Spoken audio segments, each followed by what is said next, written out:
음,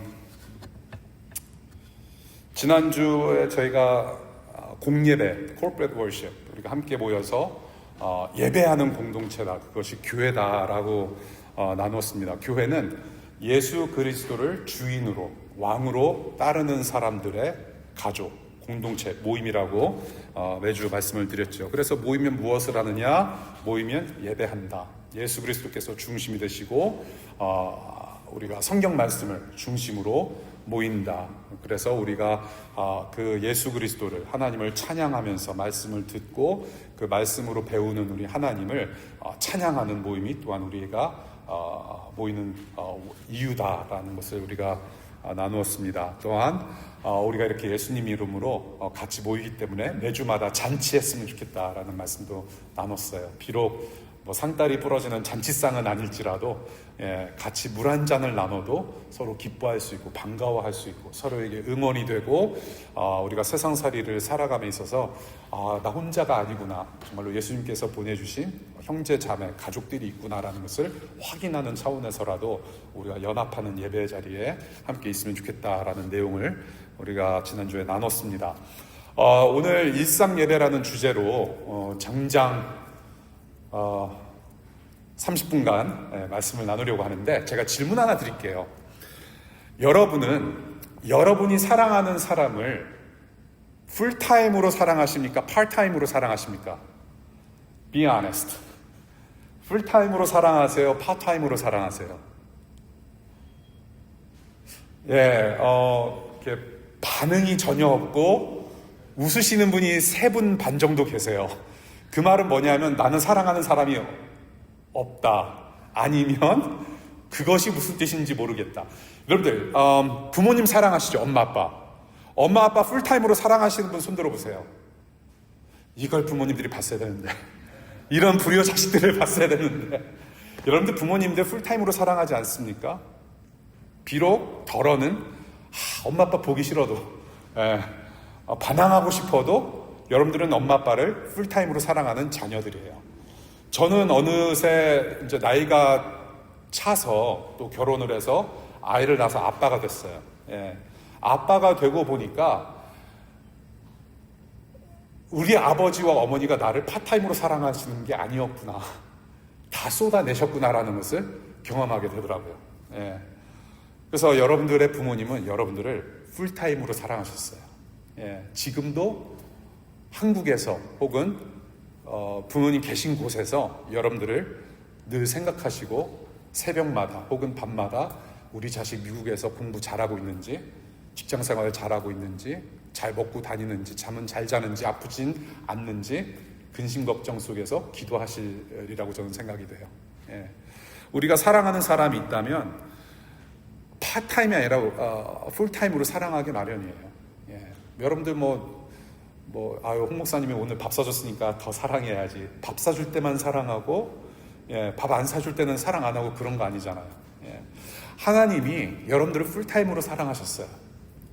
지금도 파트타임으로 사랑하시는 분이 아니라, 하나님은 여러분들이 잠을 자거나 괴로워하거나 기쁠 때나 즐거울 때나 슬플 때나 검은 머리가 팥불이 될 때까지도 여러분들을 풀타임으로 사랑하시는 하나님이세요.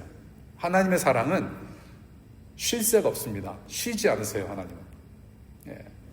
풀타임으로 그렇게 사랑을 우리에게 퍼부으시기 때문에 우리도 하나님을 풀타임으로 사랑하는 게 마땅해요.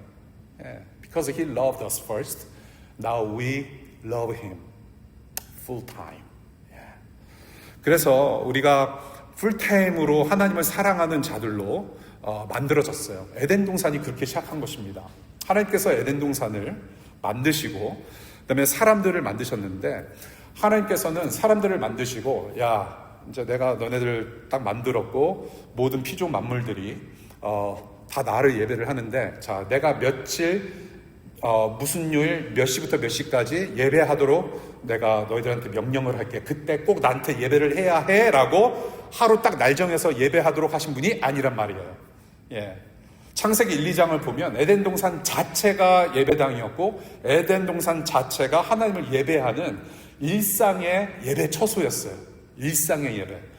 그러니까 따로 말을 만들어서 막 하나님을 찬양하고 예배하고 기도 순서 만들어서 기도시키고 그런 것이 아니라 선하신 하나님 아버지만을 바라보면서 하나님과 동행하면서 창조 만물을 계속해서 잘 가꾸고 만지고 확장해 나가는 그런 일상의 예배를 매일 했던 곳이 바로 에덴 동산이었어요. 에덴 동산 자체가 예배의 처소였고 예배당이었단 말이죠. 하나님께서 세상을 그렇게 만드신 거예요. 그래서 하나님을 사랑하고 이웃들과 세상 만물을 사랑하면서 섬기면서 사는 일상이 곧 예배였다. 그래서 여러분들이 창세기 1, 2, 3장을 계속해서 여러분들 머릿속에 각인시키고 그것을 계속 묵상하면서 하나님을 알아가고 동시에 나는 어떠한 존재인지를 알아가는 것이 굉장히 중요한 거예요.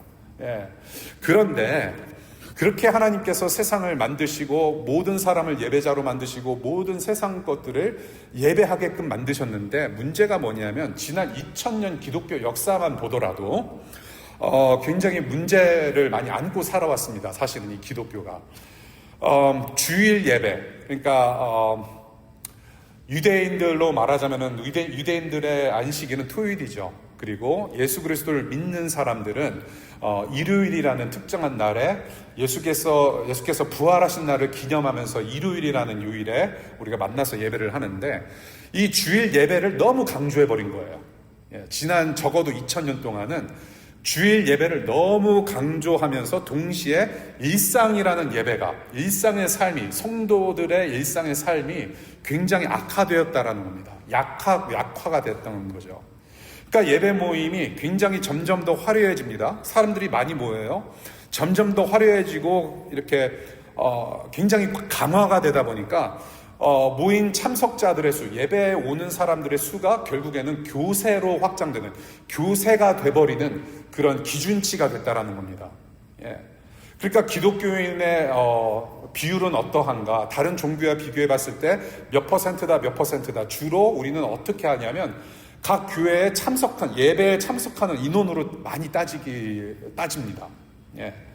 그래서 전체 기독교 교회 교인들이 일요일날 예배 몇 명이 참석하는지 퍼센테이지로 따져서 불교 신자와 이슬람 교도들과 이렇게 비교 대상을 만들곤 하죠.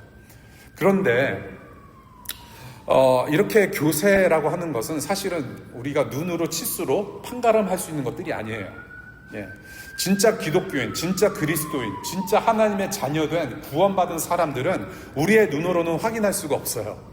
구원은 오직 하나님께만 속해 있기 때문에 오직 하나님만 아시는 영역이지 우리가 치수로 따져서 퍼센테이지로 사람 인원을 만들어서 발표를 하거나 비교할 만한 무엇이 아니라는 말씀이에요. 그러니까 교회에 오는 것 자체가 물론 사람들이 많아서 복음을 듣고 하나님을 찬양하는 것은 물론 중요하긴 하지만 그것이 기독교의 힘이 되어버렸단 말이죠.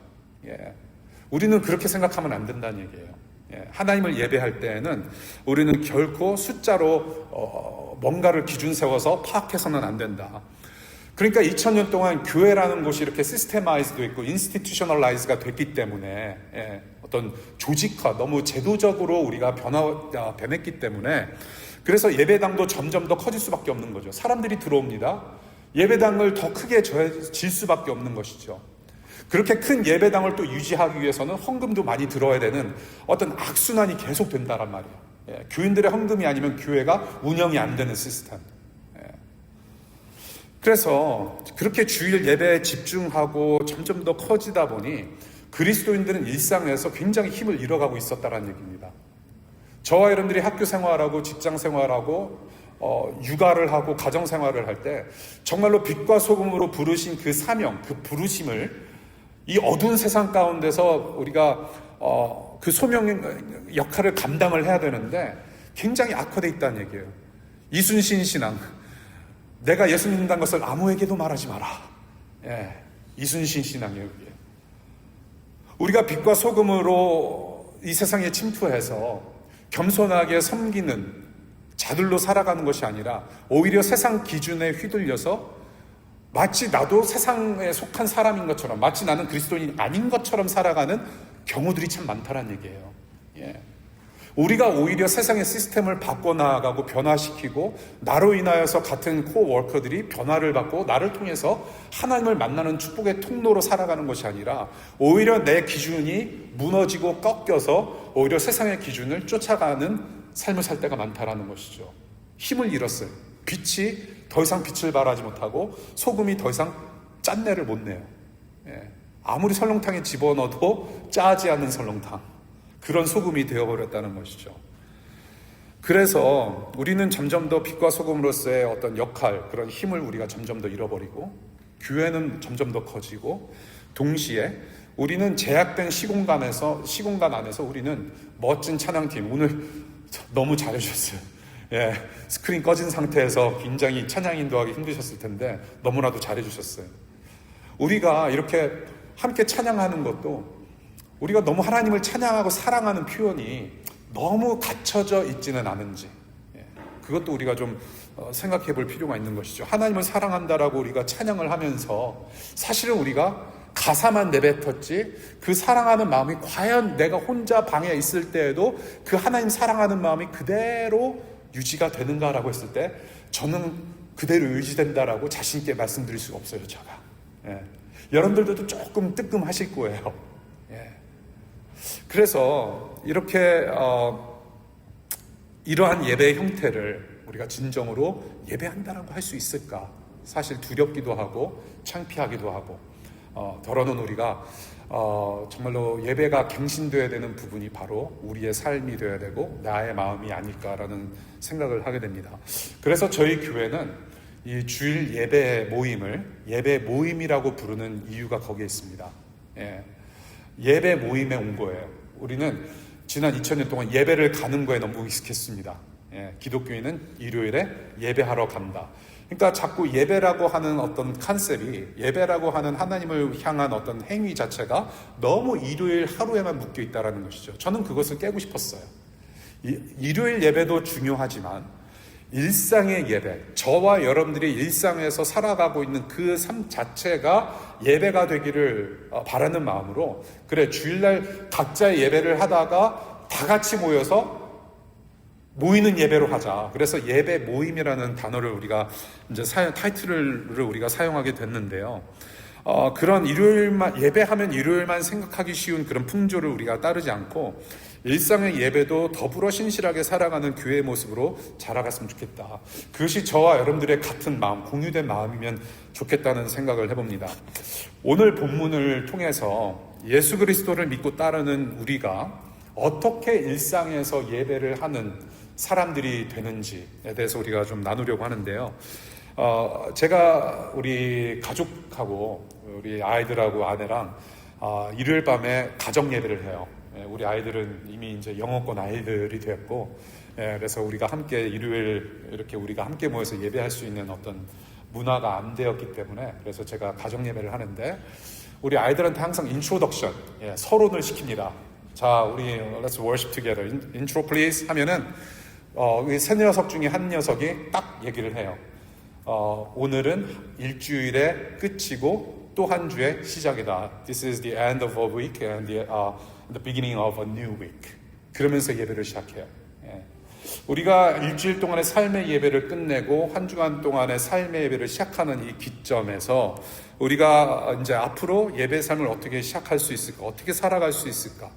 하나님께서 저와 여러분들을 심어 놓으신 가정과 직장과 학교에서 모든 관계 속에서 어떻게 신실하게 하나님 섬기면서 살아갈 수 있을까라는 것을 좀 고민해 볼 필요가 있는데요.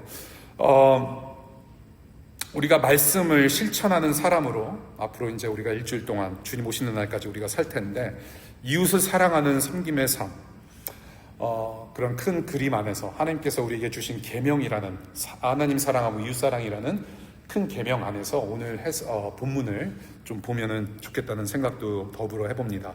본문에서 세 가지 말씀하고 있어요. 한번 볼게요. 첫 번째, 산 제물로서 합당하게 예배하라라고 바울이 가르치고 있습니다. 산 제물로서 as a living sacrifice 합당하게 예배하라. 오케이. 자, 여러분들 구약 성경을 읽어보시면 아실 거예요. 과거에 유대인들이 하나님 아버지를 예배했던 방법, 제사라는 방법을 사용을 했는데요. 그 제사는 아무나 제사를 드릴 수가 없었어요. 하나님께 동물을 바치고 이제 도살을 해서 피 뿌리고 동물을 태우고, 대표자 한 명, 제사장이라고 하는 대표 한 명이 하나님 앞에 나아가서 지성소에서 예배를 하는 그런 제사 방법을 사용했습니다. 제사 방법. 그래서 하나님께 용서도 구하고 하나님께 화목을 구하는 그 희생 제물을 가지고 나아가서 하나님을 예배하는 그런 시대가 있었는데요. 이제는 그러한 제사 방식을 하지 않아도 됩니다. 지금 아직까지도 유대인들은 이스라엘에서 아직도 어린 양들을 도살해요. 유튜브를 보면은 가끔씩 그런 영상이 나오거든요. 근데 더 이상 예수님이 오신 이후부터는 그 제사가 필요 없어졌습니다. 왜냐하면 예수님께서 오신 목적이 바로 자기 자신이 제사장이 되셔서 자기 자신이 희생하심으로 대속 제물이 되시어 버렸기 때문이에요. 자기 자신이 제물 되려고 오신 분이 바로 예수님이세요. atoning sacrifice라고 표현합니다. 대속 제물. 그러니까 이제는 더 이상 주기적으로 1년에 한 번 혹은 정기적으로 주기적으로 동물들 얼마나, 여러분들 생각해 보세요. 이스라엘에 얼마나 많은 동물들이 수백 년 수천 년 동안 도살당했는지 피비린내 납니다. 그렇잖아요. 이제는 그런 동물들을 주기적으로 수없이 죽이지 않아도, 그런 희생제물을 바치지 않아도 예수님께서 자신이 모든 사람들의 죄를 단번에 끊어내시고 해결해 주시고 죄를 사해 주실 희생제물로 와주신 거예요. 흠없는 양, 죄가 없으신 분이기 때문에 예수님은 자기 스스로 양이 되셔서 동물처럼 제사 제물이 되셔서 저와 여러분들의 모든 죄를 뒤집어 쓰시고 자기 자신이 제사 제물이 되신 거예요. 근데 그 제사 제물을 어떻게 바치냐? 자기 자신이 또 제사장이 되신 거예요. 하나님 앞에 아무도 나아갈 수 없습니다. 정말로 거룩한 사람만이 갔어야 됐는데 구약 성경의 모든 제사장들 다 부족한 사람들이었어요.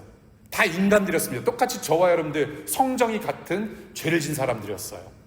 그러니까 온전하게 나아가지 못하는 거예요. 항상 똑같은 역사가 반복되고 반복되고. 그런데 죄 없으신 예수 그리스도, 하나님 앞에 온전히 언제든지 나아가실 수 있는 하나님의 아들 예수님이 여기에 오셔서 본인이 스스로 제사장이 되셔서 자기가 스스로 또한 희생제물 되셔서 하나님 앞에 나아가시고 우리를 끌고 들어오신 거예요. 그것이 바로 예수님이 하신 일입니다. 저와 여러분들이 하나님께 언제든지 나아갈 수 있어서, 언제든지 하나님을 아버지라고 부르고 언제든지 우리가 천국 갈 수 있는 자격이 있어서 우리가 스스로 구원을 만들어낸 것이 아니라 이 예수님이라는 분 때문에, 그분의 희생제물 되심, 제사장 되심, 앞장서 가심 때문에 저와 여러분들이 하나님을 아버지로 모시는 자녀가 돼서 구원을 받게 됐다라는 것을 우리가 알면 좋겠어요.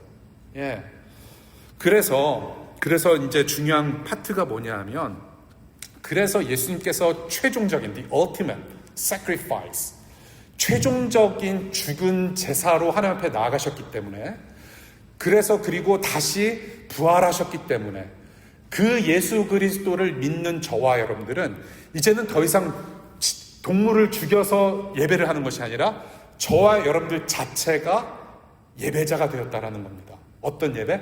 산 제물로 예배자가 돼서 언제든지 하나님 앞에 예배하면서 나갈 수 있는 자녀들이 되었다라는 거예요. 이제는 더 이상 동물들 죽이지 않아도 돼요. 손에 피 안 묻혀도 돼요. 여러분들의 삶 자체, 여러분들 존재 자체가 예배자고 그 자체가 예배라고 바울이 오늘 성경에서 가르치고 있어요.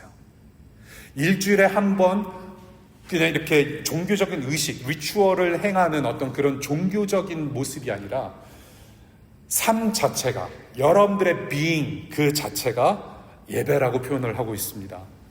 그래서 우리는 살아있는 제물이라고 표현하는 겁니다. Living sacrifice. 살아있는 삶 자체가 돼서 하나님을 예배하는 자들이 되었다라고 하는 것입니다. 여러분들, 죽은 자는 생각이 없어요. 죽은 자들 생각한 거 본 적 있으세요? 죽은 사람들은, 시체는 생각을 못해요. 오직 살아있는 사람들만 생각하는 거죠. 그렇죠? 자, 오늘 중요한 단어 중에 하나가 뭐냐면 영적인 예배. 여러분들 혹시 개역개정이라는 성경을 보시면은 거기에 영적인 예배라고 표시가 되어 있고, 영어 성경 중에 NIV 영어 성경 가지고 계신 분들은 spiritual worship이라는 표현이 적혀져 있을 겁니다. 그런데 그 영적인 예배, spiritual worship이 사실은 원어로 따지고 보면은 합당한 예배, 합리적인 예배라고 표현이 가능합니다. 원래는 그 의미가 더 맞아요. 합리적이어야 되고 합당해야 된다. 그리고 영어로는 reasonable, thoughtful. 그러니까 뭐냐 하면 이성적으로 생각하면서 존재를 다하는 예배를 하라고 가르치고 있는 거예요. 그냥 일주일에 한 번 와서 그냥 습관적으로 앉아서 일어나서 찬양하고 말씀 듣고 잠깐 밥 먹은 다음에 속으로 그런 차원의 예배가 아니라 존재를 다하는, 생각하고 하나님께서 무엇을 원하시는지 합당하게 생각하면서 행동하는 삶, 그 존재 자체가 예배라고 가르치고 있어요. 자, 그래서 어떤 식으로 그렇게 예배를 할 수 있느냐, 어떻게 합당하게 예배를 산 제물로 할 수 있느냐, 두 번째 포인트인데요. 오늘 성경에서 또 뭐라고 가르치냐면, 그래서 이 시대를 본받지 말고 새로운 마음으로 변화를 받으면서 살라라고 가르치고 있어요. 이 시대를 본받지 말고 마음을 새롭게 변화를 받아야 된다. 새로운 마음으로 변화를 받아야 된다. 하나님께서 아까 말씀드렸듯이 에덴 동산을 예배하는 큰 예배당으로 만드셨어요.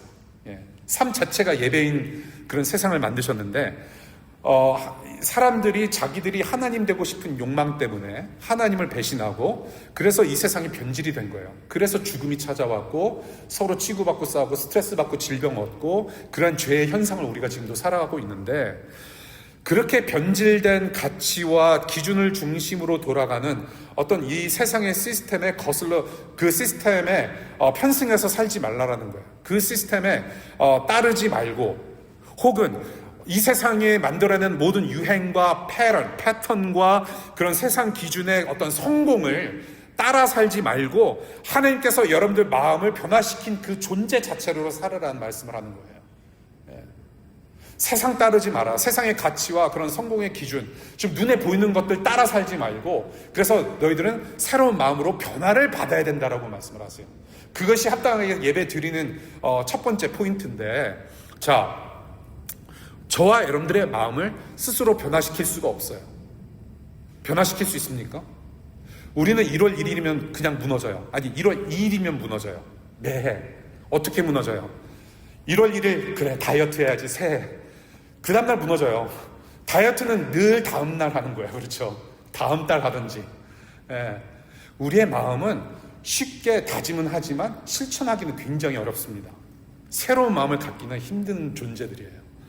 그래서 오늘 본문 보시면은 변화를 받으라라고 명령하세요.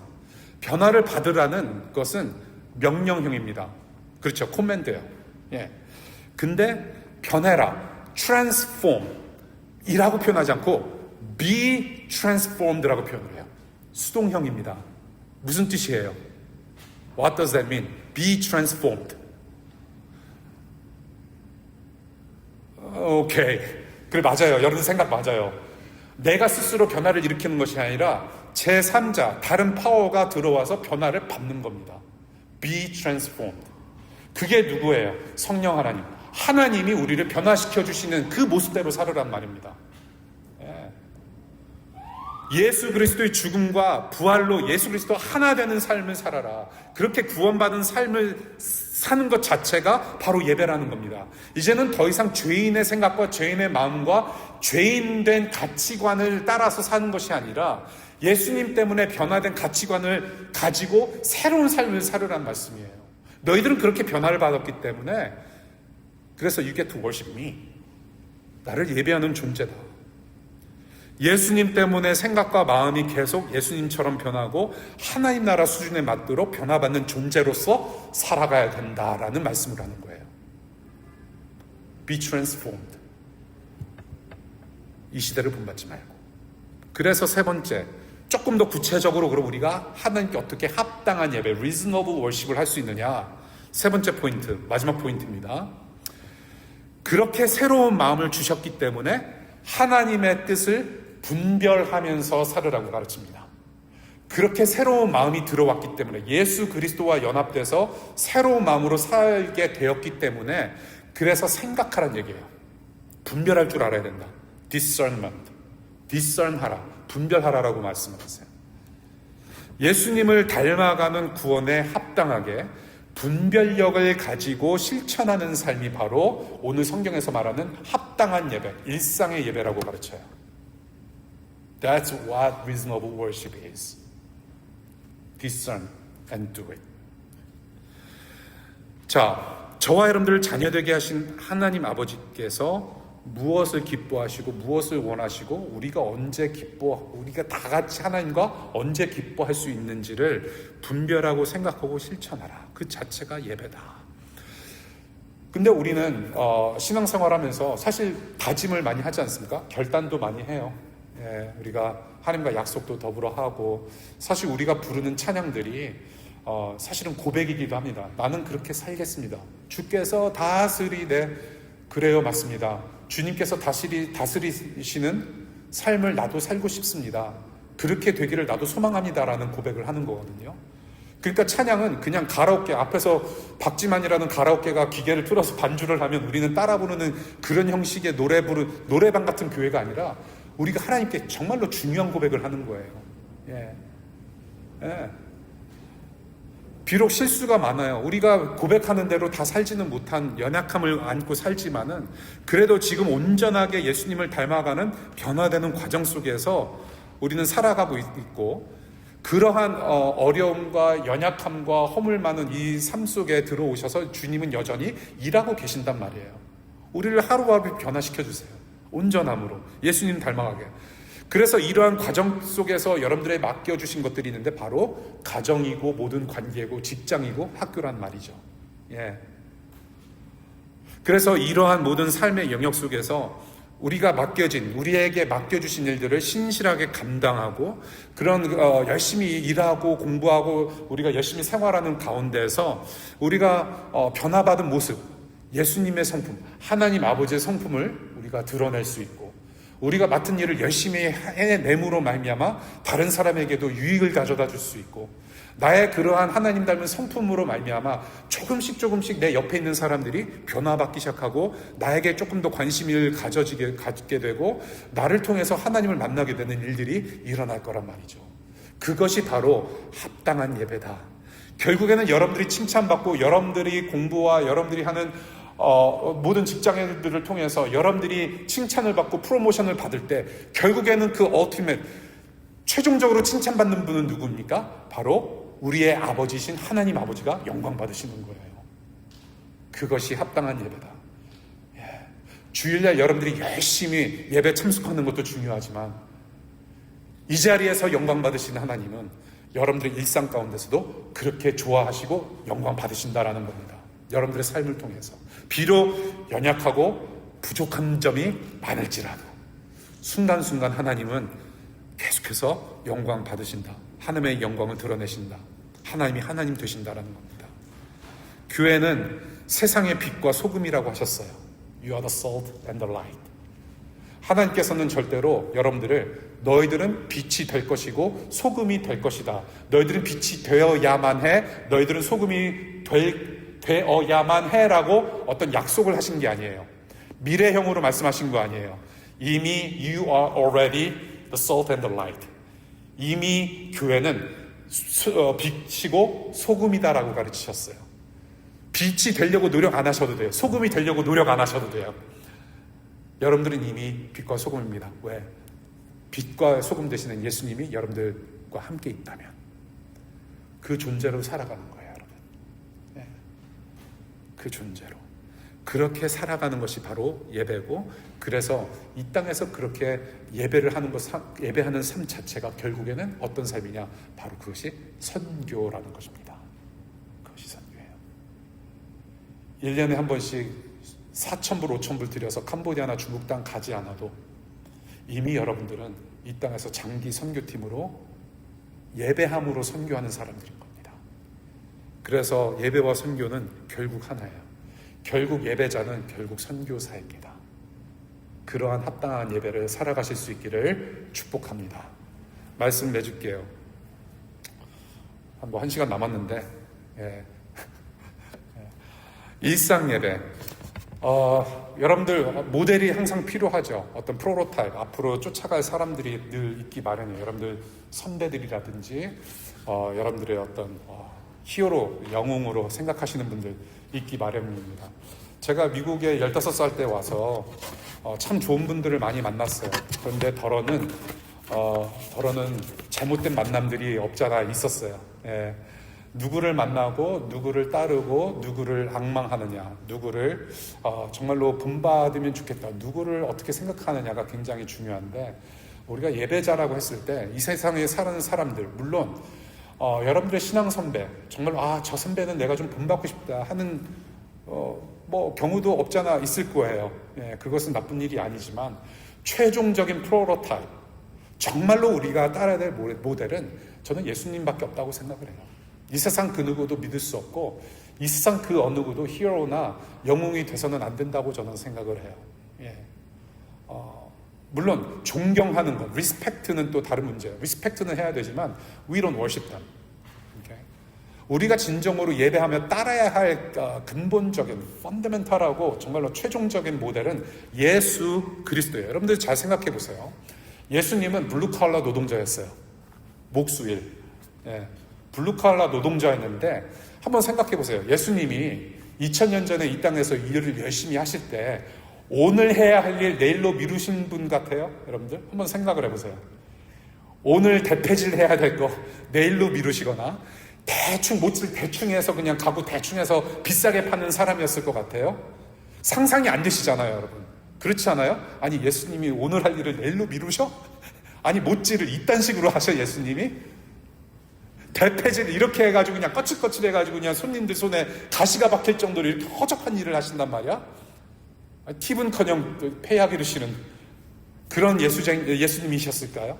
그런 목수이셨을까요? 그런 블루칼라이셨을까요? 만약에 예수님이 학생이라고 한번 생각해 보세요. 자, 나사렛 대학교, 지방대학교 2년제 나사렛 칼리지, 나사렛 커뮤니티 칼리지 학생이었다고 치십시다. 컨스트럭션 메이저.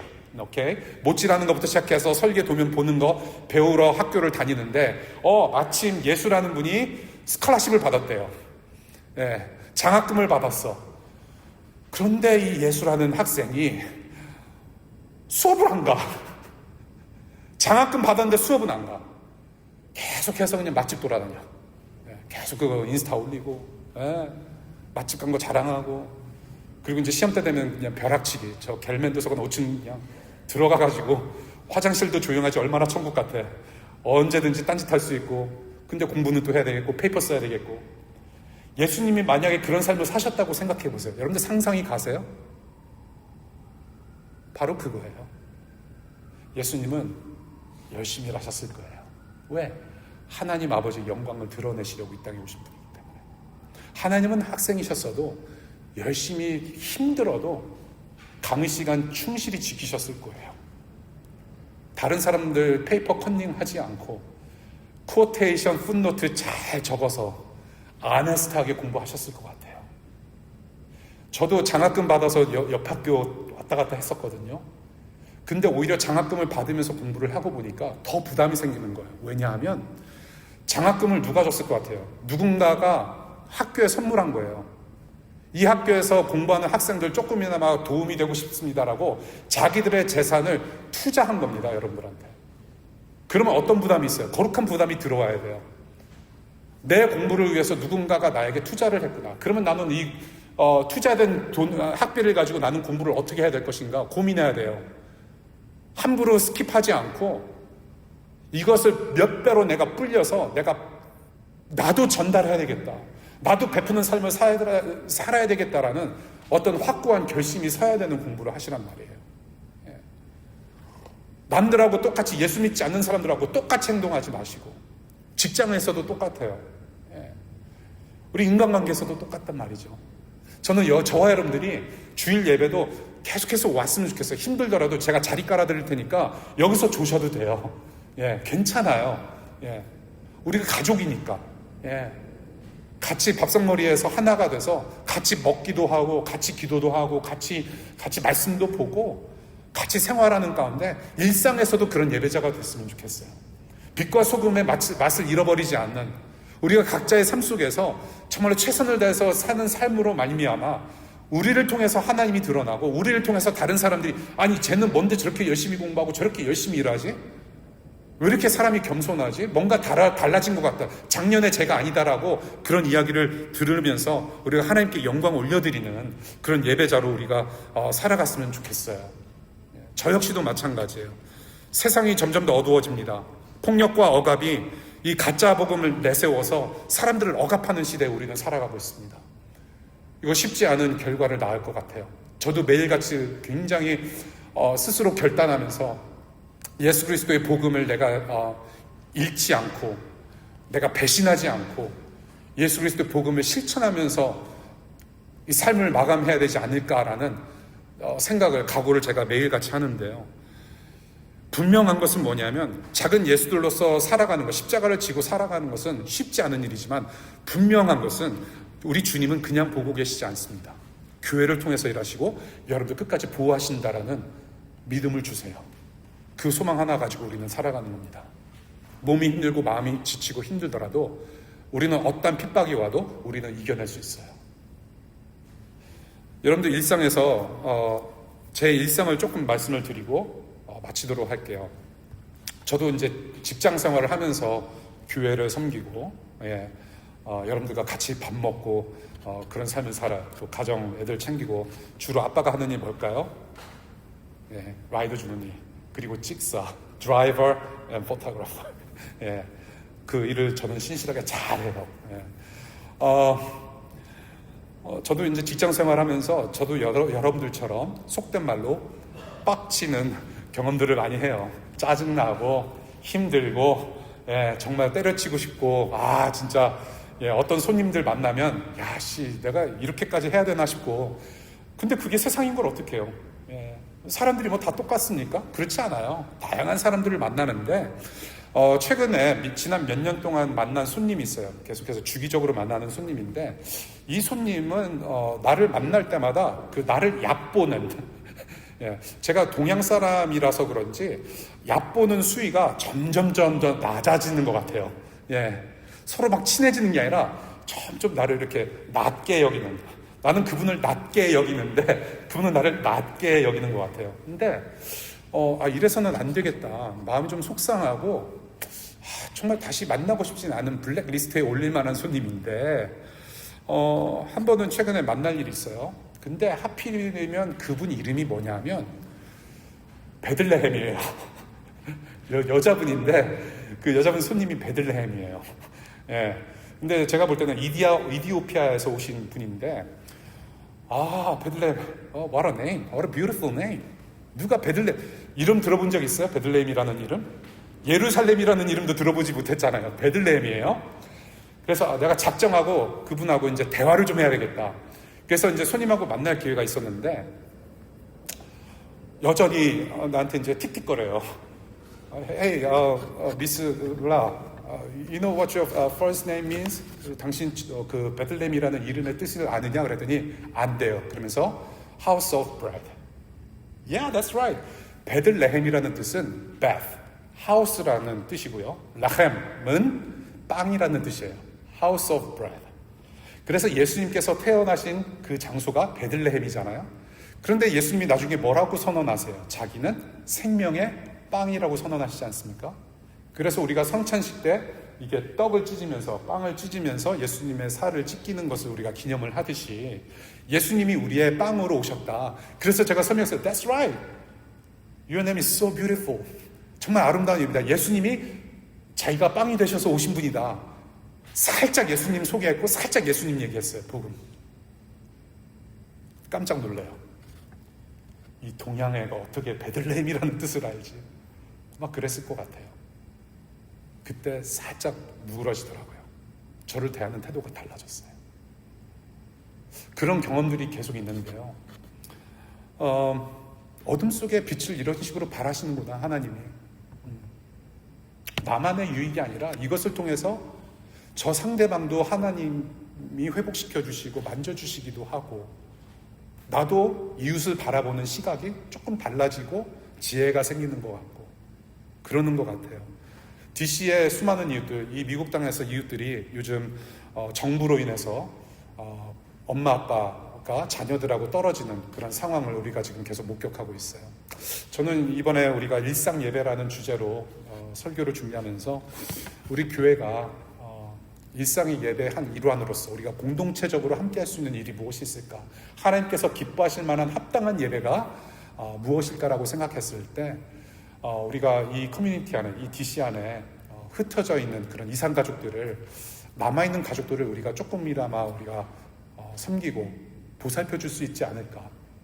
이제 연말이 다가오기도 하는데 아빠가 엄마가 잡혀간 그런 가정을 우리가 조금 찾으면 찾을 수 있을 것 같아요. 그래서 우리가 일상의 예배로서 우리가 이렇게 이웃들을 섬기면 어떨까 싶습니다.